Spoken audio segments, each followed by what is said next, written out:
Mon nom est Annabella, et ma vie a été un voyage de persévérance, d'apprentissage et de passion pour l'innovation. Dès mon plus jeune âge, j'ai su que mon destin était lié à l'ingénierie et à la technologie. J'ai lutté contre d'innombrables obstacles pour faire une place dans un milieu qui, à l'époque, n'était pas toujours prêt à accueillir une femme avec de grands rêves. Dans ce chemin, mes efforts ont porté leurs fruits, et aujourd'hui, je peux dire avec fierté que je suis devenue l'une des ingénieures les plus reconnues de mon pays.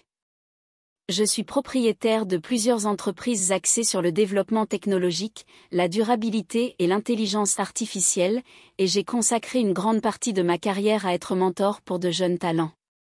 Je crois fermement que la véritable grandeur ne réside pas seulement dans ce que nous accomplissons individuellement, mais dans ce que nous inspirons chez les autres.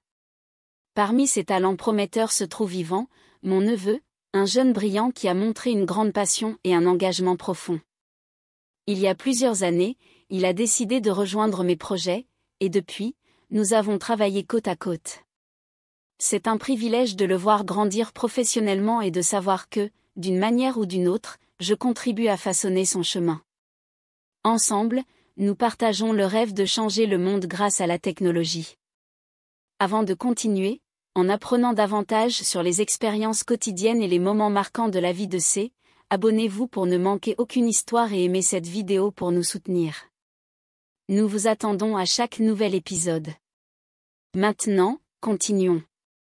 Lorsqu'Yvan a terminé l'université, il était inévitable que je pense à lui pour rejoindre notre équipe. Je connaissais sa passion, ses idées innovantes et son éthique de travail, alors je l'ai inclus dans mes projets. Avec le temps, nos réunions de travail sont devenues de longues discussions sur l'avenir, sur nos visions pour l'entreprise et sur la vie en général.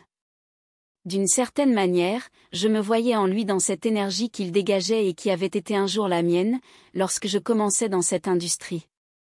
Mon mariage avait été une partie cruciale de ma vie. Bien qu'il n'ait pas été parfait, j'ai passé de nombreuses années à me consacrer à mon travail, essayant d'équilibrer les projets de mes entreprises et ma vie personnelle. Finalement, le jour est arrivé où j'ai accepté que le mariage n'était plus viable, et après un divorce à l'amiable, nous avons tous deux décidé de prendre des chemins séparés. Après le divorce, Yvan a été l'un des premiers à s'approcher de moi. Il m'a écouté pendant ces moments où je sentais que la vie m'écrasait. Son soutien a été réconfortant, et à un moment donné de cette proximité, sans m'en rendre compte, notre relation a commencé à se transformer subtilement. Des regards ont commencé à surgir, des silences plus longs que d'habitude, des mots soigneusement choisis, en même temps, pleins de sens. Je me souviens d'une nuit en particulier dans mon bureau, lorsque nous examinions le projet le plus ambitieux que j'ai lancé jusqu'à ce jour. Il y avait un silence confortable entre nous, et soudain, j'ai ressenti un désir inexplicable de prendre sa main. La mienne s'est arrêtée à quelques centimètres de la sienne, et mes pensées se sont agitées comme une tempête implacable. Que suis-je en train de faire ? Me suis-je demandé, surprise de moi-même. Yvan était quelqu'un que j'avais toujours vu comme un disciple, comme une personne chère que je devais guider. Depuis lors, mon esprit n'a cessé de se débattre. Chaque fois qu'Yvan me regarde, je sens une vague d'émotion me traverser. Il y a une intensité dans ses yeux, un mélange d'admiration et quelque chose d'autre qui me déstabilise. En même temps, je ne peux m'empêcher de me demander si ces sentiments sont la conséquence de ma solitude récente ou s'il y a vraiment quelque chose d'autre, quelque chose que j'ai réprimé jusqu'à ce moment. Dans mon rôle de mentor et de leader, j'ai toujours été disciplinée et exigeante, une figure que mes collaborateurs voient comme inaccessible. Comment pourrais-je m'autoriser à briser cette image avec quelque chose d'aussi incertain ? Et pourtant, avec Yvan, je ressens une familiarité que je n'arrive pas à ignorer, une connexion qui semble être née du plus profond de nous. Les semaines passent, et ces moments de proximité deviennent de plus en plus fréquents. Les conversations s'allongent, les sujets deviennent plus personnels et moins axés sur le travail. Ces paroles restent dans mon esprit des heures après, et plus d'une fois, je me suis retrouvée à me souvenir de détails le concernant, son rire sincère, son regard serein. Ce qui n'était qu'admiration devient maintenant un combat intérieur entre le devoir et ce qui semble être un désir irrationnel. Yvan semble aussi percevoir le changement dans notre dynamique. Bien qu'il reste prudent, j'ai l'impression qu'il y a quelque chose en lui qui est aussi en conflit, comme si une barrière invisible nous maintenait dans nos rôles, dans les places que nous avons toujours eues l'un pour l'autre. Cependant, cette barrière ne nous empêche pas de chercher toutes les excuses possibles pour passer du temps ensemble, pour parler de nos vies au-delà des limites professionnelles. Une de ces nuits de travail, Yvan m'a raconté ses rêves de jeunesse, son désir de faire quelque chose de grand, quelque chose qui a un véritable impact. Voir cette passion en lui m'a rappelé mes débuts, les sacrifices que j'ai faits pour être là où je suis maintenant. Un instant, j'ai ressenti une vulnérabilité que je n'avais pas ressentie depuis des années, comme si la présence d'Yvan me permettait de baisser ma garde et d'être simplement moi. Au fur et à mesure que les jours passent, le dilemme devient de plus en plus évident. Mes pensées se divisent entre ce que j'ai construit tout au long de ma vie et cette nouvelle possibilité qui se présente devant moi, si inattendue et si incertaine. Parfois, je me demande si, au fond, ce qui m'attire, c'est l'idée de me sentir à nouveau vivante, de raviver cette étincelle que je pensais réservée à ma jeunesse.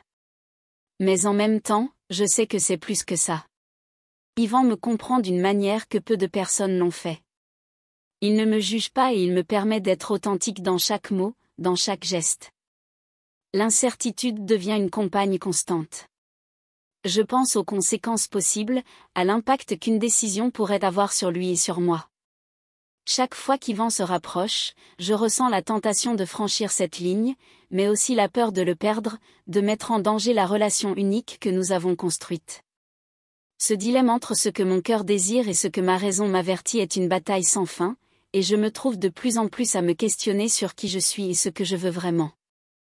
Dans cette confusion, j'ai appris quelque chose d'important, que parfois, les sentiments n'ont pas de réponse facile ni de chemin clair. Ils sont là comme des ombres dans la distance, et la véritable force réside dans le fait de les affronter avec honnêteté, d'accepter qu'ils peuvent nous apprendre beaucoup sur nous-mêmes sans nécessairement les transformer en réalité.